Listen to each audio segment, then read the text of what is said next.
Hello, আজকে একটা hair toner বানাবো। যে হেয়ার টোনারটা ইউজ করলে আপনার চুল যদি এমন অবস্থায় থাকে যে একদমই লম্বা হচ্ছে না, তারপরও আপনার চুল মাসে 2 ইঞ্চি লম্বা হবে, আপনার খুশকির প্রবলেম দূর হয়ে যাবে, হেয়ার অনেক ভালোভাবে গ্রোথ করবে অ্যান্ড পাশাপাশি আপনার চুল পড়ার যে সমস্যা আছে সেটাও কিন্তু বন্ধ হয়ে যাবে। সো এটার জন্য আমি পুদিনা পাতা এবং 2 টাইপের তুলসী পাতা নিয়ে নিলাম এবং এই যে এগুলো সেখানে খুব ভালোভাবে এটা আমি একটা বাটিতে নিয়ে নিলাম অ্যান্ড এরপরে আমি এখানে একটা পেয়ারা পাতা, 2টা জবা পাতা এবং একটা পেঁয়াজের খোসা, লাল পেঁয়াজের খোসা নিয়েছি। আর এটাকে খুব ভালোভাবে আমি ধুয়ে নিয়েছি। ধুয়ে নেওয়ার পরে আমরা হাফ লিটারের মতন পানি নিব। হাফ লিটারের মতন পানি 15 দিনের মতো যায়, এর থেকে বেশি পরিমাণের বানিয়ে রেখে দেওয়া যাবে না ফ্রিজে। পানিটা নিয়ে এরপরে যে পাতাগুলো আমরা নিলাম সেই পাতাগুলো এখানে দিয়ে দিতে হবে।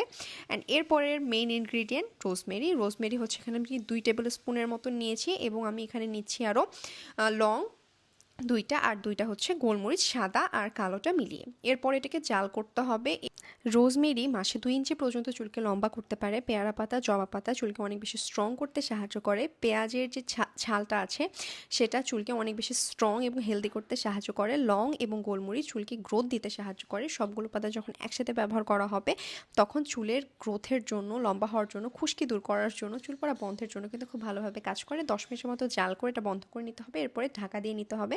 এরপরে এই উপাদানটা আমি প্রতিদিন গোসলের পরে ইউজ করি, অথবা রাতে ঘুমানোর আগেও স্প্রে করতে হবে। এটা ধোয়ার আর কোনো বা শ্যাম্পু করার প্রয়োজন নেই। এই যেটাতে স্টোর করে নিতে হবে। দেখা যাচ্ছে নেক্সট ভিডিওতে। বাই।